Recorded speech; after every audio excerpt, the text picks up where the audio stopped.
Hello students. तो कैसे हैं आप लोग। आज हम लोग बात करने वाले हैं निमोनिया के बारे में। आपने सुना होगा कि जब सर्दी खांसी बढ़ जाती है तो लोगों को निमोनिया हो जाता है, बच्चों को खासकर, है ना।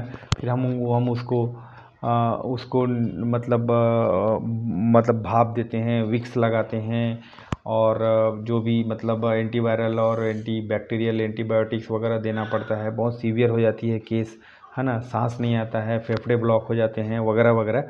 तो आइए बात करते हैं निमोनिया है क्या और इसका मतलब रोकथाम कैसे किया जाना चाहिए। तो पहला पॉइंट है इसमें, pneumonia is an infection that inflames the air sacs that is alveoli, जो कि एक पार्ट है आपका, है ना, मतलब रिस्पिरेटरी ट्रैक का एयर पैसेज जो होता है उसको ये ब्लॉक कर देता है, उसमें स्वेलिंग हो जाता है इन वन और both the lungs.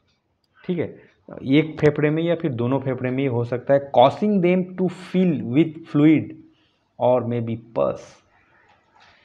It can be caused by bacteria, viruses, fungi और other pathogen and leads to the symptoms such as cough, fever, chest pain, difficulty in breathing।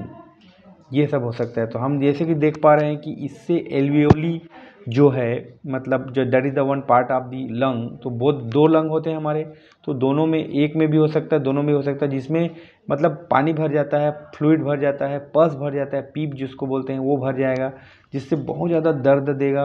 और यह हो सकता है बैक्टीरिया के इन्फेक्शन की वजह से भी निमोनिया हो सकता है, वायरस के इन्फेक्शन के, फंगाई के इन्फेक्शन से, या फिर किसी दूसरे माइक्रो ऑर्गेनिज्म के इन्फेक्शन से ये हो सकता है। इसमें कफ होता है, बहुत ज़्यादा कफ होता है, मतलब, है ना।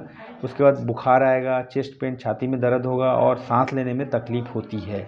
ठीक है, तो ये बहुत ही भयानक स्थिति होती है सर्दी खांसी का, जिसमें मतलब it has to be taken in a proper way. तो इसमें प्रिवेंशन कैसे किया जाना चाहिए निमोनिया से बचने के लिए। तो पहला तो वैक्सीनेशन है भैया। न्यूमोकोक्कल वैक्सीन PCV और PPSV23 ये हम दे सकते हैं, प्रोटेक्ट अगेंस्ट द स्ट्रेप्टोकोकस निमोनियाई। तो ये जो बैक्टीरिया है जो निमोनिया के लिए बहुत फेमस है, तो इससे हो सकता है ना। Influenza vaccine prevent the flu related pneumonia. अब हम देखें ऊपर, बैक्टीरिया, वायरस और फंगस की वजह से भी निमोनिया होता है।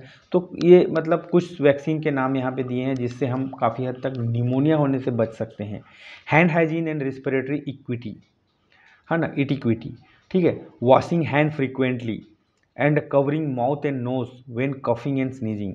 हाथ बराबर धोना चाहिए, लगातार धोते रहना चाहिए। अगर आपको लगता है कि ये आपके एरिया में मतलब सर्दी खांसी फैल रही है, और आपको मास्क यूज़ करना चाहिए। ऐसा नहीं कि पेंडेमिक के टाइम में हमने मास्क यूज़ किया, अभी नहीं कर रहे हैं। अगर आपको लगता है कि आप ऐसे एरिया में, रेलवे स्टेशन में, बैंक में, या फिर बाज़ार में या भीड़ भाड़ इलाके में जा रहे हैं जहाँ लोगों को कफिंग एंड स्नीजिंग का इशू हो सकता है, तो आप मतलब बेफिक्र आपको मास्क पहनना चाहिए और वहाँ से आने के बाद हाथ धोना चाहिए, है ना।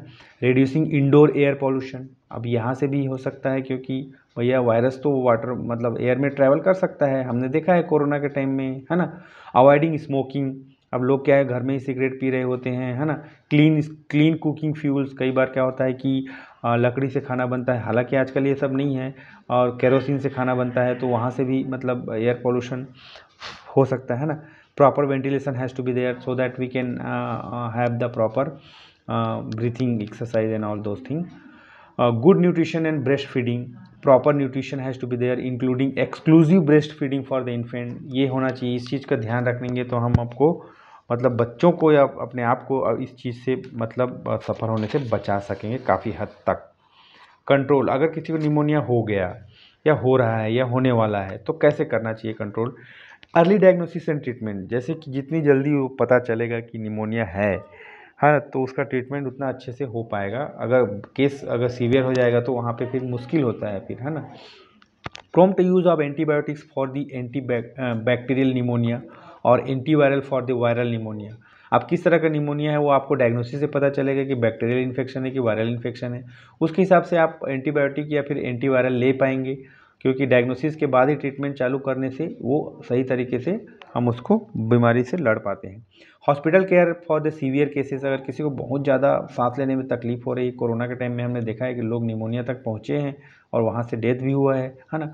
Oxygen therapy, oxygen mask has to be given, oxygen मतलब है ना, IV fluid for the nutrient support, for the food support and mechanical ventilation for the critical patients.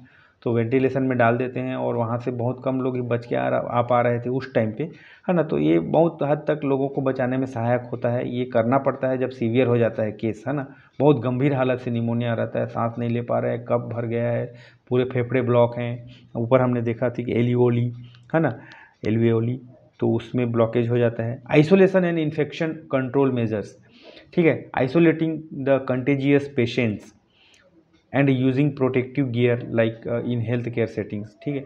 तो उनको अलग करना होगा जिनको निमोनिया है, और उनको अच्छे से उनको डील करना पड़ेगा ताकि ये चीज़ें फैल ना पाएँ, और उनको जो particular person is suffering from pneumonia will come out from that particular issue, health issue. Fourth one, community health programme. ये हर बीमारी के लिए ज़रूरी है। आजकल लोगों को हवा ही नहीं है कि क्या हो रहा है, क्या चल रहा है, मतलब फिर अचानक बीमार पड़ते हैं, हॉस्पिटल दौड़ते हैं, डॉक्टर के पास बोलते हैं डॉक्टर साहब बचा लो। तो ये नहीं है। Training health care workers to recognise symptoms and provide the care at the community level, है ना।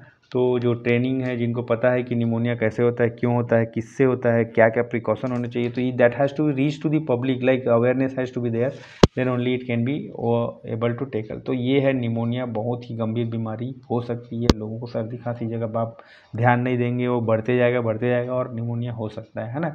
तो this notes will be available in Telegram channel, link I will give you in the description box. By clicking the link you can download it as a PDF form. If you want, you can prepare your own notes by adding some more information, or you can read directly from these notes. Thank you. Bye bye.